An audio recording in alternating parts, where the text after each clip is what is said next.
To quote Thomas Jefferson, a well-informed citizenry is the best defense against tyranny. Welcome to the Constitution Solution, one podcast under God, where we discuss the basics of our constitutional republic and how our freedoms are being seized by public officials, both elected and unelected. I'm Mark DeLuzio, a former candidate for the U.S. Congress and a Gold Star father. Join me as we learn together how we can save this unique experiment that we call America. Welcome to the Constitution Solution, episode 61. Mark DeLuzio. We're going to call this one From Gold to the Printing Press, How Average Americans Were Betrayed. And by the way, we still are being betrayed. I don't think many Americans grasp the severity of what's going on in our economy and how their dollar has been devalued over 88% since President Nixon took us off the gold standard in 1971. But I'm going to explain all this today, and hopefully you'll get a better feel for what this is all about. Now, imagine pulling a dollar bill out of your wallet and knowing without question that it represented a precise amount of gold sitting, waiting in some federal vault somewhere.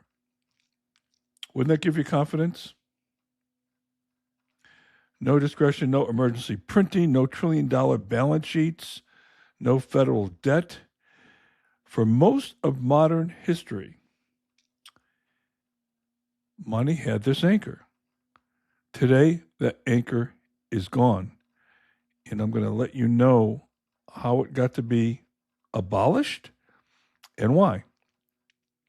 We're going to explain the gold standard to you. Something a lot of people talk about. I'm not sure they really understand what it all means. How it restrained our government from runaway spending, why it collapsed, and how the Bretton Woods Agreement, Bretton Woods, New Hampshire, by the way, tried and failed to save it, and how the Federal Reserve expanded the money supply after 1971, and how one of our key founders, Thomas Jefferson, warned us about this more than 2 centuries ago. This is not, theory. This is real economic calamity that we're facing today, and it's all about power and the consequences of where you, the American citizen, are bearing the brunt of it. And we'll get into that a little bit more. Before I start, let's just talk about what the heck is money. If somebody were to ask you, what is money? It really serves 3 functions. I got to remember, going way back thousands of years, people created their own currency out of seashells. And then, of course, the Romans and what have you, the ancient times, they minted coins out of gold. They did all kinds of different things, right? It's a medium of exchange.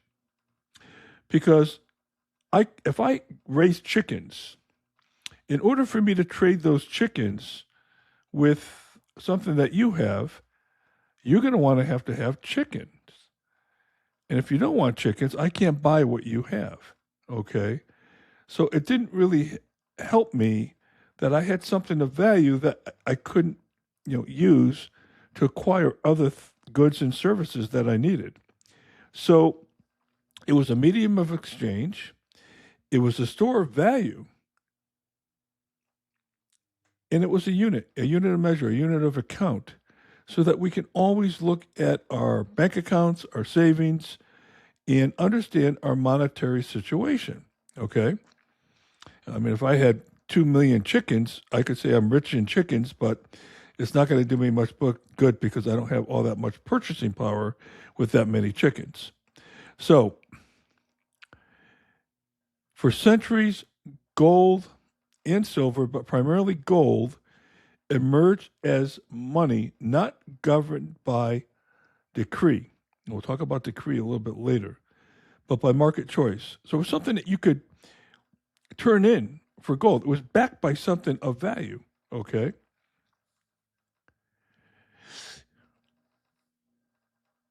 You could not create money unless you had something real behind it.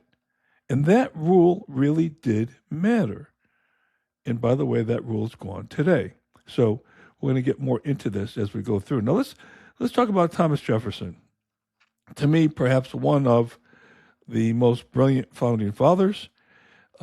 His vision and foresight and wisdom were amazing. We have a couple of episodes in this podcast on Thomas Jefferson and what a brilliant person he was.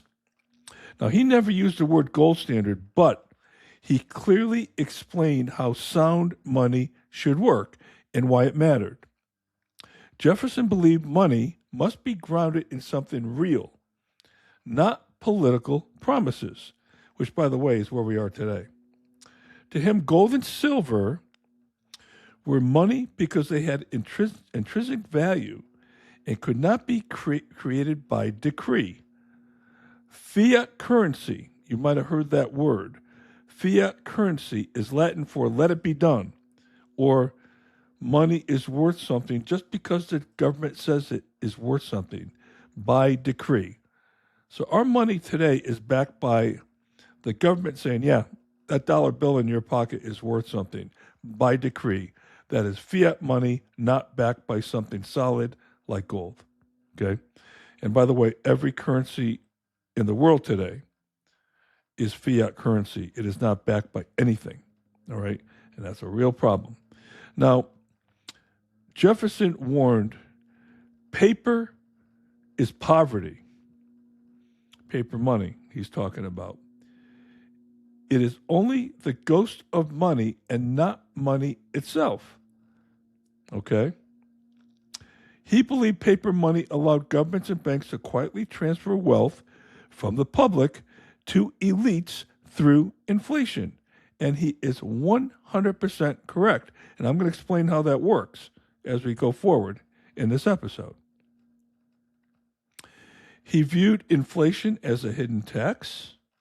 Okay, so over the last, 4 years of Biden, he came in on what number you want to believe, 20, 30% inflation, which means that your purchasing power is worth less because things cost more. And the true definition of inflation is the expansion of the money supply.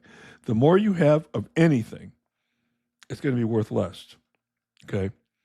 The more you have of tomatoes, automobiles, housing, the more the market is flooded with supply of goods or services, the value is going to go down. Okay? Because there's not as much demand. Well, the same thing happens with money. We talk about the M2 money supply. The same thing happens with money. When money inflates and they add more money, they print money, the Federal Reserve does, to our monetary system, the dollar you have is worth less. And that is perhaps the cruelest type of tax, simply because, first of all, you already pay taxes on that money, number one. And it's sitting in your bank account. You have $10,000.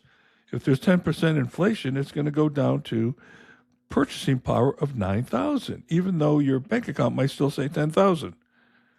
It's the cruelest tax and the most, what we call the hidden tax, okay?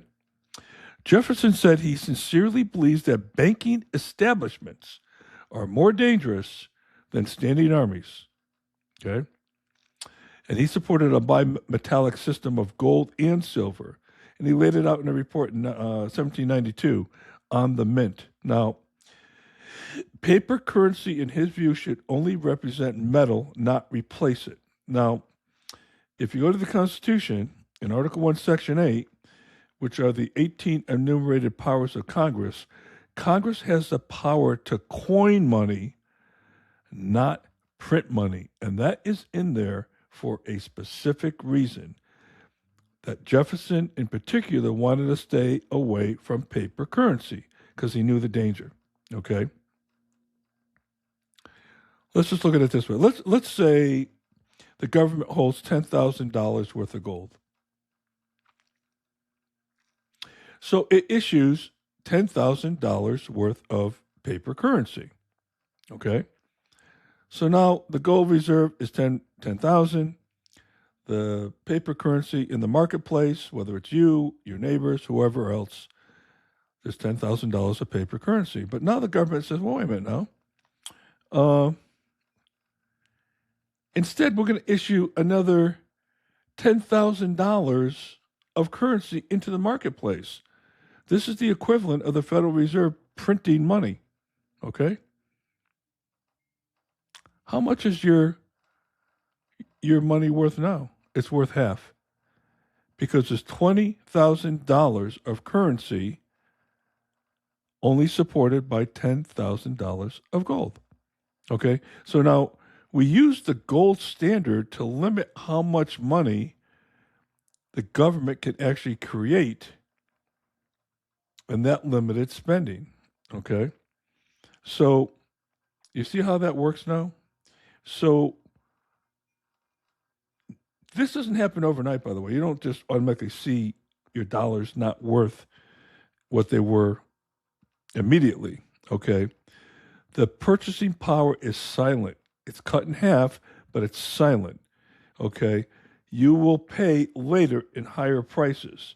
And this is why Jefferson believed inflation was not an accident. It was a transfer of wealth from the average American to the most elite in our nation. Okay? And in a bit, I'll explain a little bit more detail how this works. Jefferson thought that sound money was inseparable from liberty. Think about that. If you have less money, less purchasing power, you may not be able to buy a house. How many young kids today can't afford to buy a house? I mean, I bought a house when I was 24. Okay?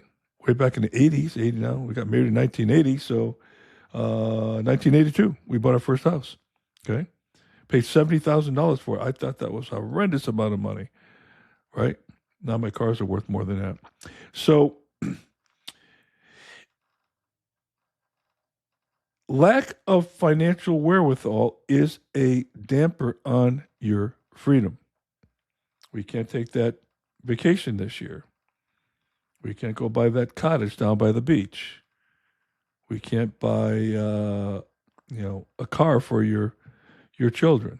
Okay, it limits your freedom. And Jefferson understood the tie between property, in this case money, and freedom. Okay, so as the government takes your money and continues to increase taxes or print money through inflation, they're taking away your freedom. And that's something that most Americans, I don't really think, understand truly, right?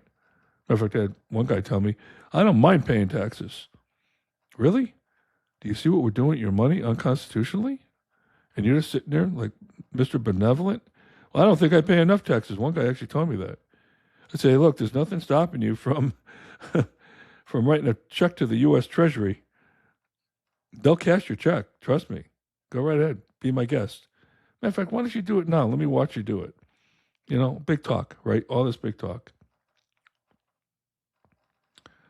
Jefferson thought unbacked paper money threatened the republic itself. And he's absolutely right that it does. Now, let's talk about the gold standard. I talked a little bit about it earlier. So governments fixed the price of gold, okay? Currency was redeemable for gold. So if you had currency, and you can go and actually redeem it for gold, should you desire so, okay? The money supply was limited by these gold reserves held by the government, which prevented them from increasing the money supply and then going hog wild on whatever spending they thought was, necessary. Long-term prices were stable, and government spending was disciplined, okay? It prevented the government and the central bank, if you will, from trying to solve any type of problem that comes along its way with money. How often have you seen this, that we pass a bill, it doesn't have the desired effect, it costs, billions of dollars, and the next thing they say is, we need more money in that bill, without any accountability, Well, any root cause analysis as to why the original bill didn't work, and as a matter of fact, it probably created 5 more problems, which is typically what a government bill does. So think about it. This would have prevented that, okay? From the late 1800s to about World War I, the gold standard worked very well. Trade expanded, currencies were trusted, inflation was minimal, right? War destroyed that discipline when we went to war in World War I. Now, let me give you some stats here. I may get the dates a little bit wrong, but in this, if you took $100 of goods and services in the late 1700s, let's say 1790, 95, okay, and fast forward to when the Federal Reserve was passed in 1913, those goods and services would be worth a market basket of $108. Once the Federal Reserve was passed and all this other stuff I'm going to talk about with the gold standard went on in the 20th century, in 2008, when we had the big economic collapse, that $100 of goods in the late 1700s or $108 in 1913 was valued at over $2,400. That's what it would have cost you. Okay, that's what we're talking about with inflation. Okay, I mean, think about that. Okay, for all those of you old enough, you're going back to the 1970s, you probably remember, gas prices under $1. You probably remember. I mean, my minimum wage when I started work when I turned 16 was $1.85. Okay, and I was thrilled when it went up to $2.20. Okay, so. Although back then I didn't understand the damage of a minimum wage did to the economy, but now I do. But back then I was a kid. What did I know, right? So World War One, that's where it all kind of fell apart. And this is around the time where we created the Federal Reserve. So we had to spend our gold in World War One to finance the war. Our debt exploded. Attempts to restore gold failed because modern politics demanded spending without restraint. Sound familiar? Now, there is a downside, a weakness of the gold standard, because if the gold standard grows slowly and the economies grow faster, there is a deflationary effect. Okay, but I think that's perhaps a old concern because of modern technology with mining and everything else that we can continue to increase the gold supply. All right, but that's one caveat with the gold standard. So let's kind of look at both sides of the equation. Now, the darling of the left, FDR, Franklin Delano Roosevelt, actually criminalized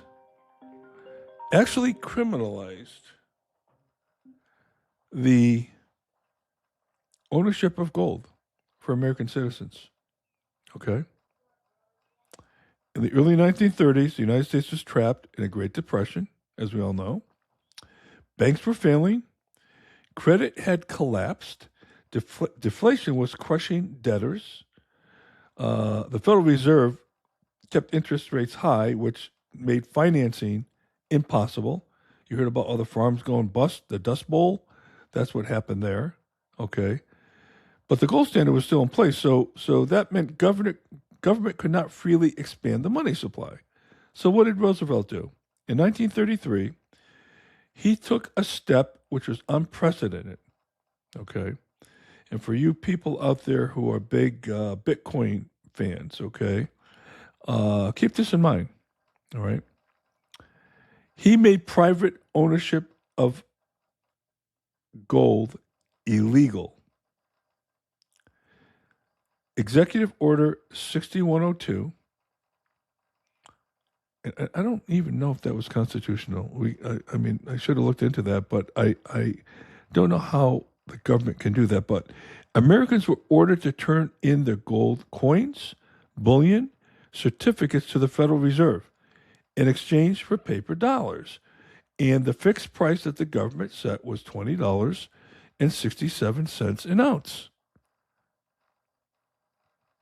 If you refused, it was a federal crime, $10,000 in a fine, which today is worth over $200,000 if you look at the inflation impact of that, and 10 years in prison. How's that for the darling of the left, federal FDR, who actually gave us Social Security? Okay. For the first time in U.S. history, Americans were legally forbidden from owning the very money that once backed their currency. Why did he do this? As long as citizens could demand gold in exchange for dollars, the government was still constrained. Okay? People were hoarding gold. They were not spending dollars. Banks were losing their financial reserves. And the Federal Reserve could not expand credit without risking the collapse in gold backing. Okay? So, the government removed its legal right to own gold. I'd love to hear what Thomas Jefferson would say about that today. Okay? And basically, with that, the restraint on the money supply went away. Okay? But that was step one. After they confiscated the gold, remember, they bought it back from Americans at $20.67. They revalued it at $35 an ounce. This was a 69% devaluation of the dollar overnight. How's that for you? Right? Your government fighting for you, right? The American citizen. But they had to sell, remember, citizens had to sell the gold at the old price at $20.67. So when they reset the higher price, they kept the profit for themselves. In effect, wealth was transferred from private citizens to the federal government through monetary decree. And by the way, that's happening today, which I'll get into in a minute. Now, some say, hey, it was necessary to fight deflation and restart economic activity. There were some supporters of this, believe it or not, back then.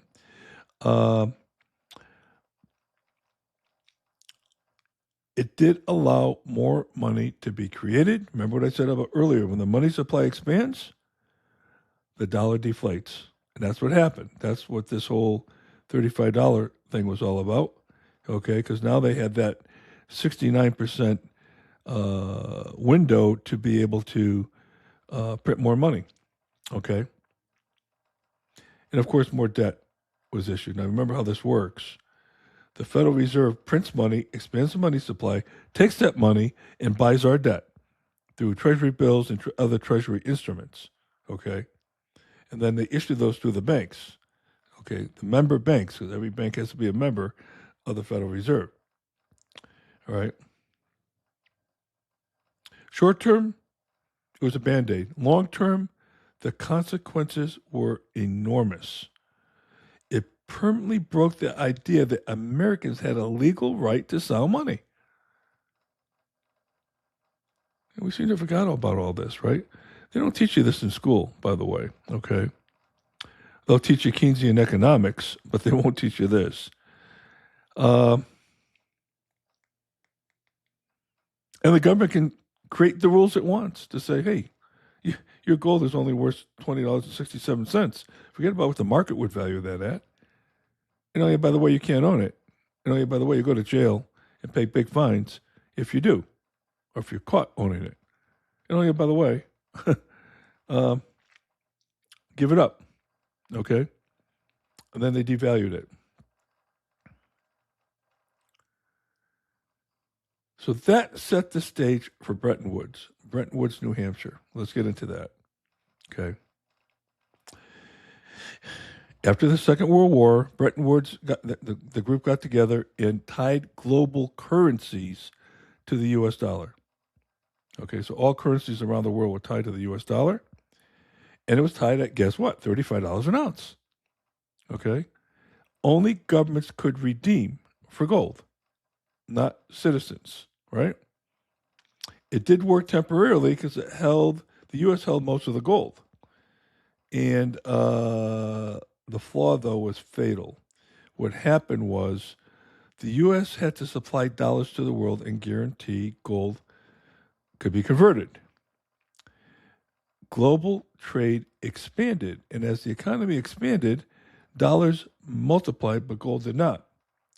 So they call this the Triffin dilemma. Triffin was an economist and said, the world's reserve currency must continue to run deficits. In other words, the U.S., because it's our dollars that were the world's currency, we must continue to run deficits. And again, deficits are when our budget and our expenditures are greater than the tax revenue to pay for it. Okay? Which means running deficits, the only way to pay for that is you continue to print money. And that's what's been going on now. To meet the growing currency needs in the world. But the conflict was this. This is the Triffin dilemma. Running deficits undermines the trust in the reserve currency itself, in the US dollar. So what happened?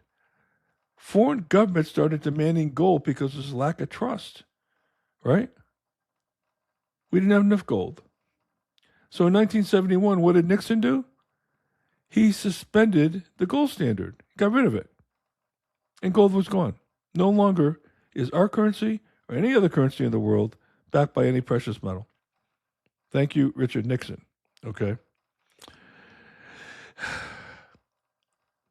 Of course, the Federal Reserve, the monetary explosion. Let's look at the M2 money supply is what we usually look at when we talk about the money supply.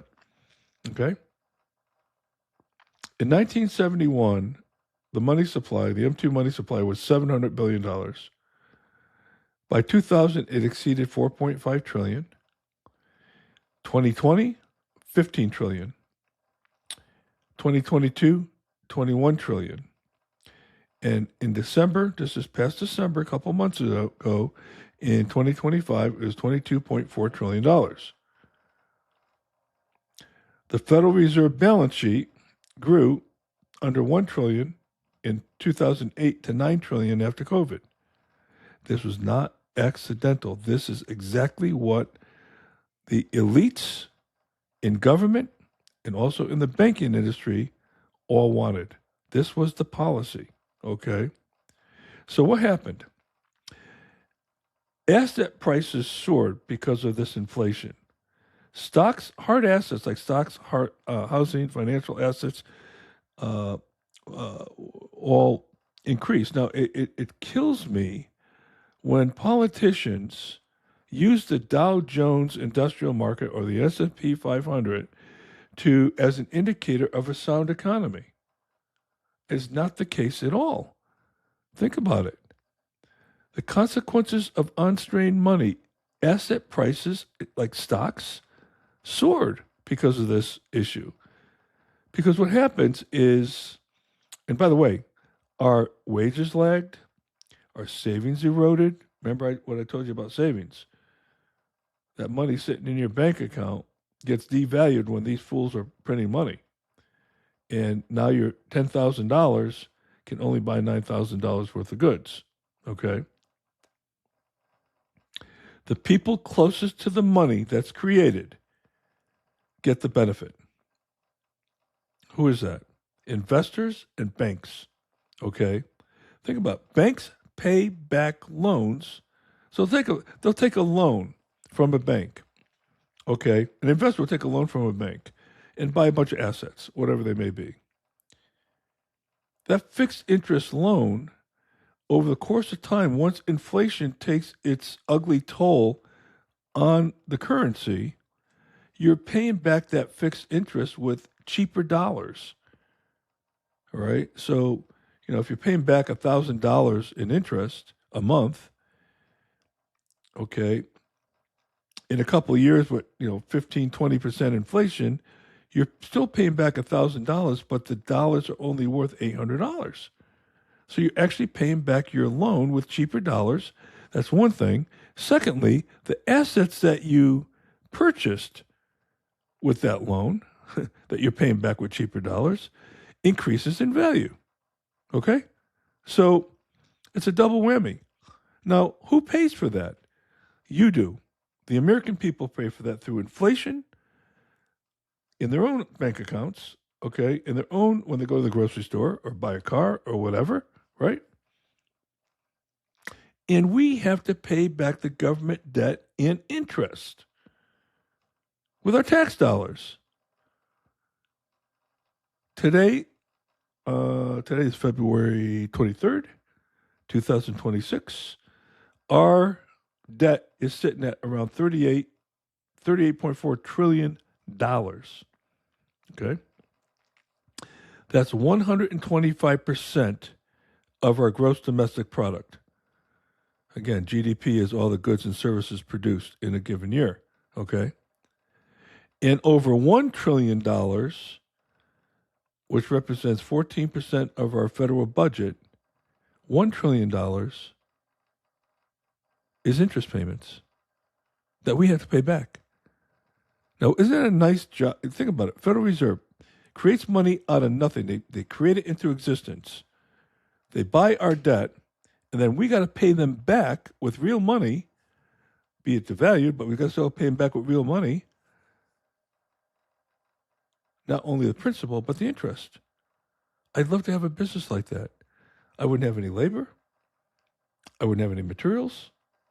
I wouldn't have any overhead. I just sit at a computer and literally, with a few keystrokes, create money into thin air, out of thin air, and then spend it, buy the debt, and be expected to pay back with interest by you, who's working your butts off in, I can't remember, when I was growing up in the 60s and 70s, very few two-family incomes in my neighborhood. And I grew up in a lower middle class, blue-collar neighborhood, okay? Father was a tool and die maker. My mother went to the 7th grade, okay? So we just did not have these two-family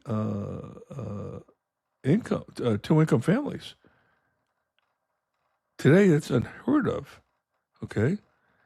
And mom stayed home and did what moms do, right? Today, the American dream is gone. And the American people basically got betrayed by our own government. Now, when you look at the interest on our debt of over $1 trillion, our defense budget is just north of $900 billion, lower than the interest that we have to pay. Think about that. That's a tipping point, I think, where we're going to have a real problem going forward. All right. So, look, we need to get back to the gold standard. Everybody says, well, it's impossible. You can't take something that was done before and just implement it now. There are different thoughts about how to do this, okay? But how can anybody think fiat currency are going to garner the trust that we have once you look at all this data and once you look at all of the things that these people are doing, okay? Gold did not fail because it was flawed. It failed because governments refused to honor our Constitution in terms of spending and also ignore what our founders, in particular Thomas Jefferson, had to say about a central bank and about paper currency, okay?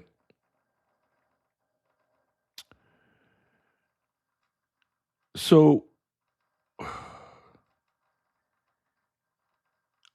gold did restrain power, okay? And it did, put us in charge to some degree, which this government was designed for us to own and be in charge, okay? Today, forget it.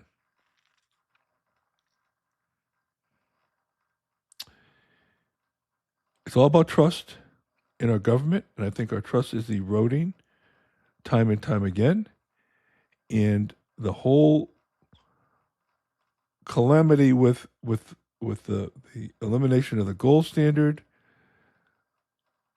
you could take that and just say our freedoms were taken away. Okay? And it's not going to get better. It is not going to get better. Hate to deliver the bad news, but Jefferson warned us, all right? When our money loses its anchor, he warned us. And again, go right into the Constitution, Article 1, Section 8. You'll see that Congress can coin money, because when you coin money, you're actually creating something out of a precious metal. Although, you look back at the Roman Empire, when they took and shaved off their coins to create more coins, that was their way of printing money, because all they had back then was coins. They would actually take a gold coin and shave it off and take all that gold and mint new money. So that's how they expanded the money supply, which is one of the key reasons why the Roman Empire failed. And this printing of money and expanding the money supply, you get that euphoria right off the bat, but you pay for it later. It's like a hangover, okay? You can have a bottle of whiskey, but the next day and the next couple days, you're going to be paying for it. That is exactly what printing money is all about. And we're going to pay for it. So as we continue to print money, and by the way, when Biden had that $1.6 trillion Inflation Reduction Act, and this goes where, Americans just don't have an understanding, okay? The government's going to take, and they're going to print money, buy our debt, the Federal Reserve will be. Government's going to take that money and infuse it into the economy to get some kind of euphoria. But the fact that they printed money to give to the government through debt is inflation. So the very act called the Inflation Reduction Act created inflation. From the first step it was implemented. But Americans didn't understand that, okay?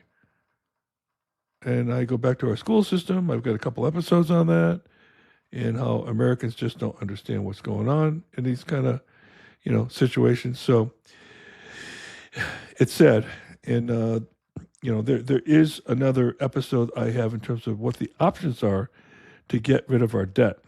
But the answers, I think I gave you 5 options. None of them are pretty. None of them are pretty. Okay. All right. Well, look, hope you understand the gold standard now. Hope you understand a little bit about what happened, what transpired, who were some of the players, on both sides of the aisle. And I've been saying this for the longest time. Our republic is being dismantled on both sides of the aisle. So here we have FDR, a Democrat. By the way, it goes back to Woody Wilson, who signed off on the Federal Reserve and created unconstitutional agencies and what led to the United Nations. Okay. And you got FDR as a Democrat, and you got Nixon, who took us off the gold standard, as a Republican. So, no, the answer is not a third party. Trust me. Why would you think another party would be as pure and moral and constitutionally oriented as the two parties that are supposed to be that already? Okay. All right. Mark DeLuzio, episode 61. From gold to the printing press, how the average Americans were betrayed. See you next time. God bless. Thanks for listening to the Constitution Solution, one podcast under God. The Constitution is the solution to most of our country's problems. Other episodes can be found on our website at 1787solution.com, YouTube, Rumble, Apple Podcasts, Spotify, and most other podcast platforms. I'm your host, Mark DeLuzio. Until next time, may God bless you, may God bless America, and may America bless God.